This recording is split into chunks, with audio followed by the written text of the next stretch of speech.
नमस्कार, जन टीवी देख रहे हैं आप। मैं श्वेता शर्मा आपके साथ। खबरों की शुरुआत से पहले एक नजर डालेंगे अभी की हेडलाइंस पर। सीएम पुष्कर सिंह धामी का वाराणसी दौरा, केंद्रीय क्षेत्रीय परिषद की बैठक में होगी शिरकत। गृह मंत्री अमित शाह करेंगे अध्यक्षता।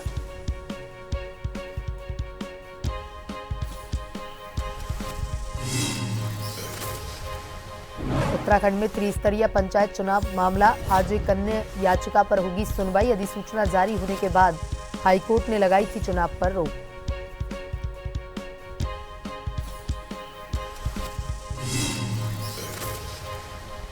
पौड़ी की नवनियुक्त जिलाधिकारी ने साझा की प्राथमिकताएं। पत्रकार वार्ता में कहा, विकास योजनाओं को जमीनी स्तर पर किया जाएगा क्रियान्वित।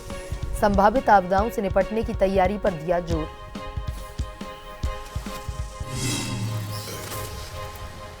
कॉर्बेट टाइगर रिजर्व के जिकाला टूरिज्म जोन का वीडियो आया सामने। बाघिन बंदर का शिकार करती आई नजर। वाइल्ड लाइफ फोटोग्राफर ने कैमरे में किया कैद।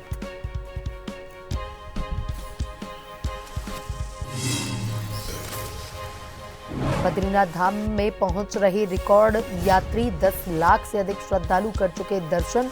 हल्की बूंदाबांदी के बावजूद कतार में बारी का इंतजार। मंदिर समिति ने की तैयारियां पूरी।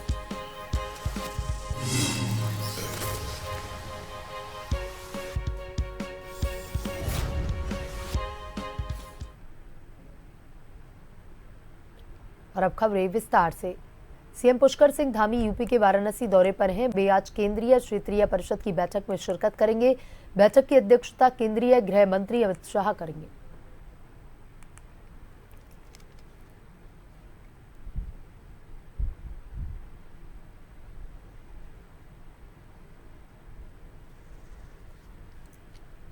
सीएम पुष्कर सिंह धामी आज यूपी के वाराणसी के दौरे पर हैं।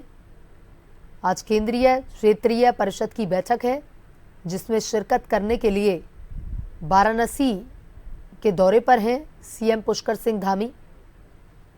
बता दें कि इसी बैठक की अध्यक्षता केंद्रीय गृह मंत्री अमित शाह करेंगे।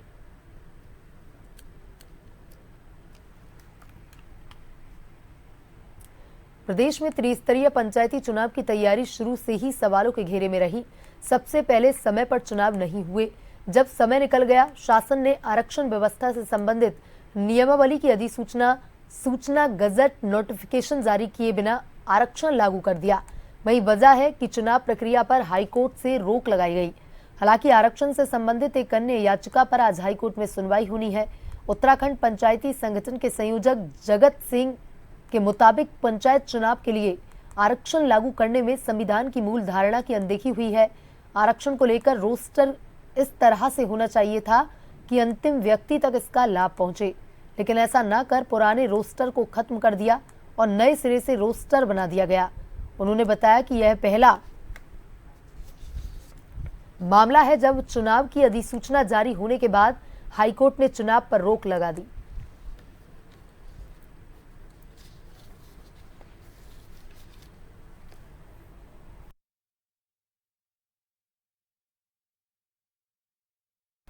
प्रदेश में त्रिस्तरीय पंचायत चुनाव पर रोक लगाने के बाद अब पंचायत राज विभाग की निंदा टूटी है। हाईकोर्ट के स्टे के बाद पंचायती राज सचिव इस विषय पर सफाई दे रहे हैं। सचिव पंचायती राज विभाग चंद्रेश यादव ने कहा कि आरक्षण का गजट नोटिफिकेशन न्यायालय में किन्हीं कारणों से प्रस्तुत नहीं हो पाया था, जिसका संज्ञान लेते हुए न्यायालय ने चुनाव प्रणाली पर रोक लगाई।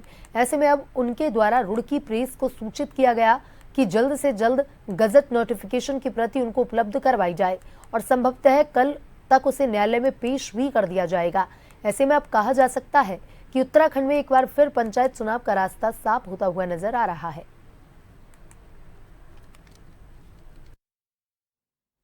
माननीय उच्च न्यायालय में त्रिस्तरीय पंचायती राज व्यवस्था के तहत चुनाव में आरक्षण नियमावली 2025 के संबंध में इसके गजट नोटिफिकेशन न होने के कारण इस पर एक स्टे प्रदान किया गया है, जैसा कि हमारे महाधिवक्ता श्री बाबुलकर जी के द्वारा मुझे टेलीफोन पर बताया गया है। इसके संबंध में हमने रुड़की प्रेस, राजकीय प्रेस रुड़की के निदेशक श्री उमेश पांडे जी से बात की है और उनको से अनुरोध किया है कि आज ही हमें इसकी एक प्रति शासन को उपलब्ध करा दें, जो गजट नोटिफिकेशन की एक प्रति उपलब्ध करा दें, ताकि इसको अगले दिन कल माननीय न्यायालय में इसको प्रस्तुत करके स्टे वैकेट कराने की कार्रवाई की जा सके। वहीं देहरादून में जिलाधिकारी कार्यालय में जनता दरबार लगाया गया, जिसकी जानकारी देते हुए जिलाधिकारी सविन बंसल ने बताया कि जनता दरबार में जनता की समस्याओं को सुना गया। इस दौरान कुल 150 शिकायतें प्राप्त हुई, जिसमें कुछ शिकायतों का निस्तारण उसी दौरान कर दिया गया और कुछ शिकायतों को लेकर संबंधित विभाग को जल्द से जल्द समाधान के लिए निर्देशित किया गया। साथ ही उन्होंने बताया कि मिली शिकायतों में सबसे ज्यादा जमीन से जुड़े विवाद और नगर निगम से संबंधित शिकायत प्राप्त हुई है।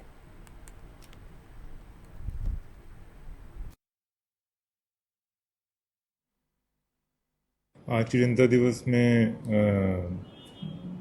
गत दर्शन की भांति हमारी लगभग 150 ग्रीवेंसेस प्रकाश में आई हैं।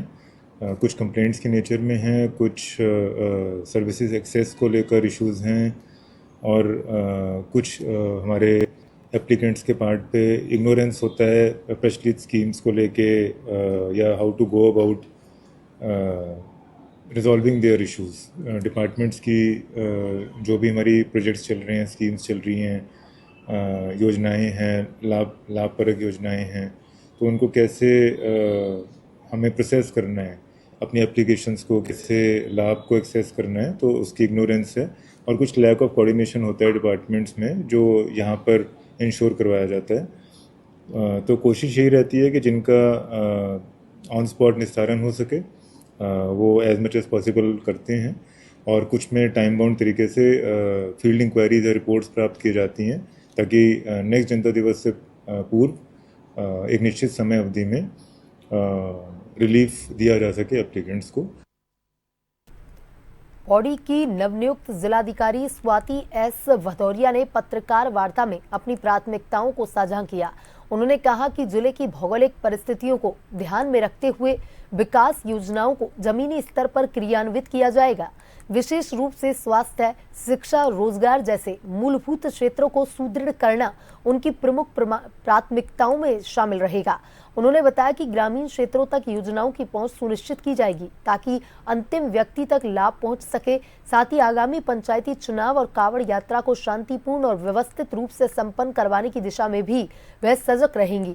इसके अतिरिक्त आने वाले मानसून सीजन को लेकर उन्होंने संभावित आपदाओं से निपटने के लिए तैयारियों पर जोर दिया और कहा कि प्रशासन द्वारा बेहतर विकल्पों की तलाश की जा रही है, जिससे आपदा के समय नुकसान को न्यूनतम किया जा सके।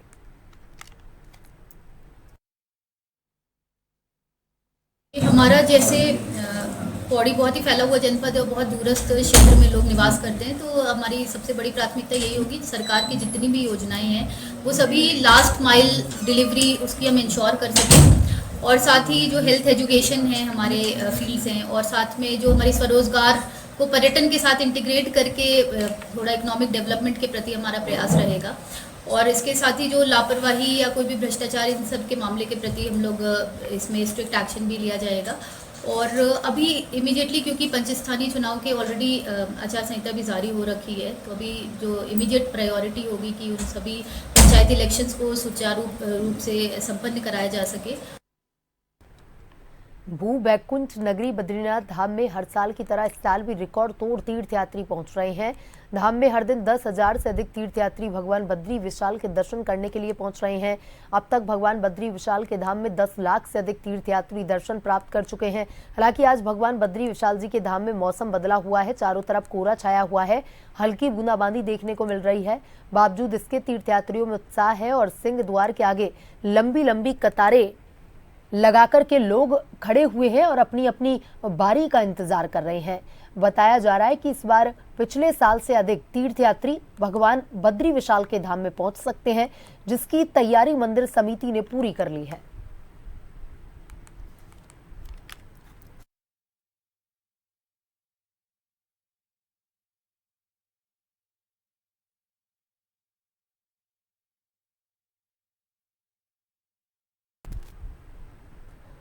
वहीं कॉर्बेट टाइगर रिजर्व के जिकाला टूरिज्म जोन से एक और रोमांचक और दुर्लभ वीडियो सामने आया। यह वीडियो जिकाला जोन के बंद होने से ठीक पहले यानी कि 13 जून के आसपास का बताया जा रहा है। इसमें एक बाघिन को बंदर का शिकार करते हुए देखा जा सकता है। यह दृश्य स्थानीय वाइल्ड लाइफ फोटोग्राफर दीप रजवाड़ ने अपने कैमरे में कैद किया। बता दें कि यह पूरी घटना जिकाला के सांभर रोड की है, जहां एक बंदर जमीन पर बैठ करके लगातार अलार्म कॉल कर रहा था। तभी झाड़ियों में छिपी एक बाघिन ने अचानक से हमला किया और देखते ही देखते बंदर को अपने मुंह में दबोच लिया। बाघिन शिकार को लेकर जंगल की ओर निकल गई। दीप रजवार बताते हैं कि आमतौर पर बंदर या लंगूर का शिकार गुलदार यानी कि तेंदुआ करता है, क्योंकि वह फुर्तीला होता है और पेड़ों पर चढ़ने में माहिर होता है। लेकिन यह पहली बार नहीं जब बाघ ने ऐसा शिकार किया। बाघ मौका परस्त शिकारी होता है और जब उसे सही मौका दिखता है तो वह भी बंदर जैसे शिकार को नहीं छोड़ता। 15 जून को पार्क बंद हो जाता है, उससे 1-2 दिन पहले का वीडियो है जो सांभर रोड में हमने शूट किया था। देखिए क्या होता है ना, बाघ अवसरवादी होते हैं, तो जब भी उनको मौका मिलता है तो वो शिकार से चूकते नहीं है। हालांकि बाघों को कम देखा गया है, बंदर का और लंगूर का शिकार करते थे। बाघों की तुलना में जो तेंदुए हैं वो ज़्यादा शिकार करते हैं इनका, बंदरों लंगूरों का। बट जैसे मैंने बोला कि बाघ अवसरवादी होते हैं तो ये मौका नहीं चूकते हैं। तो ये बंदर था, ये बाकी सब बंदर पेड़ पर से अलार्म कॉल कर रहे थे। ये बंदर नीचे जमीन में बैठकर अलार्म कॉल कर रहा था, तो ये शायद इसका मौत की वजह बनी। और जो टाइगर था, टाइगर ने बिजली की फुर्ती से इस पर झपटा और इसको अपने मुंह में दबोच लिया।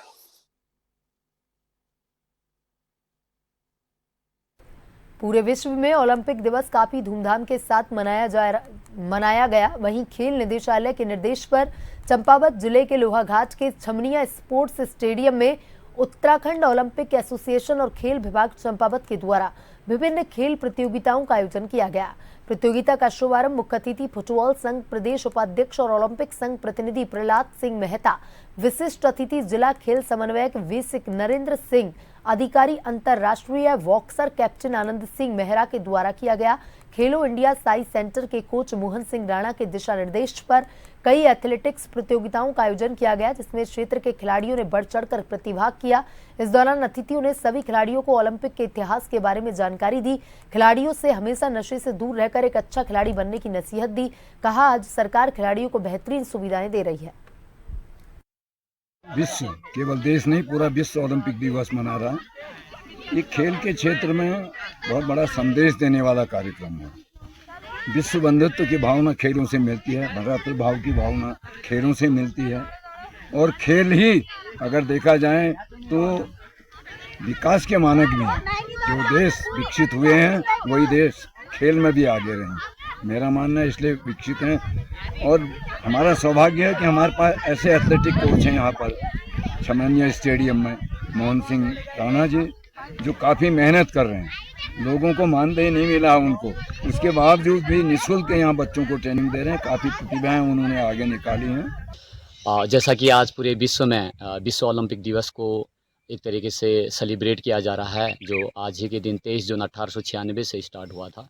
तो इसी कड़ी में खेल निदेशालय उत्तराखंड और जिला क्रीड़ा विभाग या जिला क्रीड़ा अधिकारी चंपावत के माध्यम से उनके दिशा निर्देश में आज छमनिया स्पोर्ट्स स्टेडियम लोहाघाट में खेलो इंडिया सेंटर में भी हमने विश्व ओलंपिक दिवस के रूप में हमने सेलिब्रेट किया, और जिसमें हमारे बहुत बच्चे प्रतिभाग किया।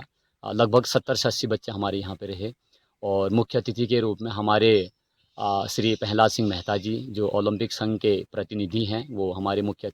हरिद्वार के रुड़की से खबर है, जहां पर गंग नहर क्षेत्र में जमानत पर बाहर आया अनीश फिर पुलिस के लिए सिरदर्द बन गया। 13 महीने बाद जेल से बाहर आकर के अनीश 40 से 50 समर्थकों के साथ हुड़दंग मचा रहा था। इतना ही नहीं, विधायक प्रतिनिधि बनकर रैली भी निकाली।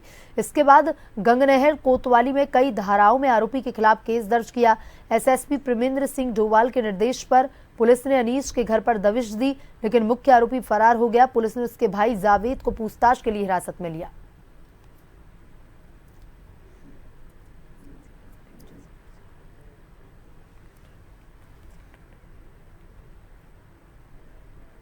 भाई उद्यम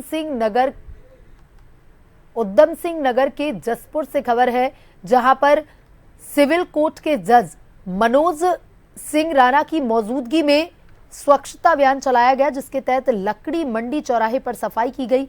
इस दौरान दर्जनों चालान काटे गए। इस अभियान में उपजिलाधिकारी चतर सिंह चौहान समेत नगर पालिका और सिविल कोर्ट का स्टाफ मौजूद रहा। कार्यक्रम के समापन में सिविल कोर्ट के जज मनोज राणा ने क्षेत्र को स्वच्छ बनाए रखने की शपथ दिलाई।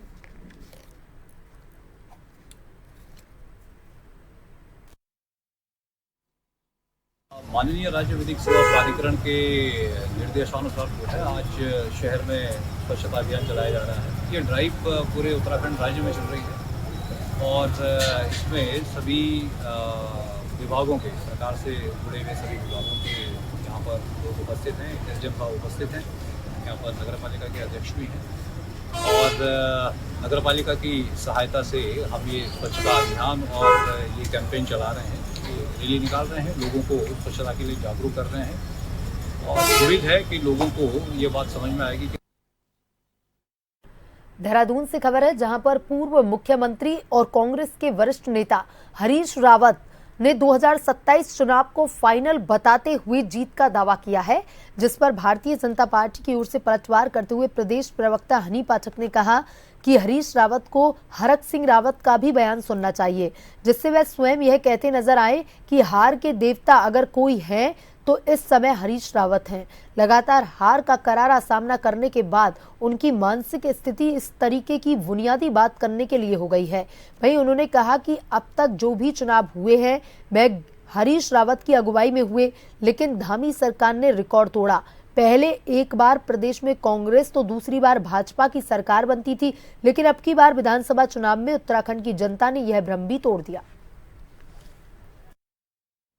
देखिए, हरीश रावत जी को हरक सिंह रावत जी का भी बयान सुनना चाहिए, जिसमें वो स्वयं ये कहते नजर आए हैं कि हार के देवता अगर कोई हैं तो इस समय हरीश रावत जी हैं। लगातार हार का करारा सामना करने के बाद उनकी मानसिक स्थिति इस तरीके की बेबुनियादी बात करने के लिए हो गई है और जिस तरीके से वो बात कर रहे हैं, तो जो अब तक चुनाव हुए हैं वो उन्हीं के तो अगुवाई में होते चले आए हैं, लेकिन लगातार वो रिकॉर्ड भी तोड़ा है हमारी धामी सरकार ने कि एक ये बनती चली आ रही थी प्रथा कि एक बार भाजपा एक बार कांग्रेस, लेकिन अब की बार विधानसभा चुनाव में उत्तराखंड का ये भ्रम भी खत्म हो गया। देवतुल्य जनता ने हमें अपना आशीर्वाद दिया और पूरी तरीके से अब की बार भी देवतुल्य जनता हमारे ही साथ है, हमारा ही समर्थन कर रही है, क्योंकि भाजपा की रीति नीति संस्कार और व्यवस्थाओं से और जो हम लोग व्यवस्था जनता को दे रहे हैं उससे पूरी तरीके से जनता संतुष्ट है और उसका परिणाम सुखद भारतीय जनता पार्टी को देखने को मिलेगा।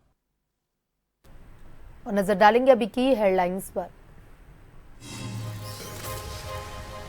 सीएम पुष्कर सिंह धामी का वाराणसी दौरा, केंद्रीय क्षेत्रीय परिषद की बैठक में होगी शिरकत, गृह मंत्री अमित शाह करेंगे अध्यक्षता।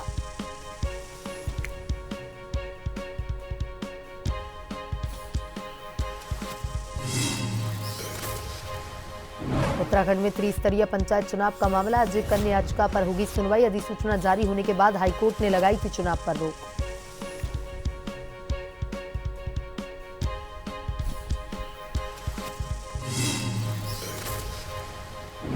पौड़ी की नवनियुक्त जिलाधिकारी ने साझा की प्राथमिकताएं, पत्रकार वार्ता में कहा विकास योजनाओं को जमीनी स्तर पर किया जाएगा क्रियान्वित, संभावित आपदाओं से निपटने की तैयारी पर दिया जोर।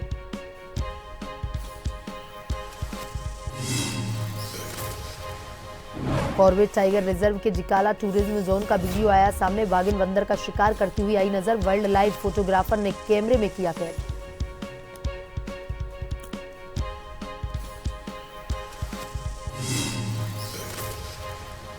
बद्रीनाथ धाम में पहुंच रहे रिकॉर्ड यात्री 10 लाख से अधिक श्रद्धालु कर चुके हैं दर्शन। हल्की बूंदाबांदी के बावजूद कतार में बारी का इंतजार, मंदिर समिति ने की तैयारियां पूरी।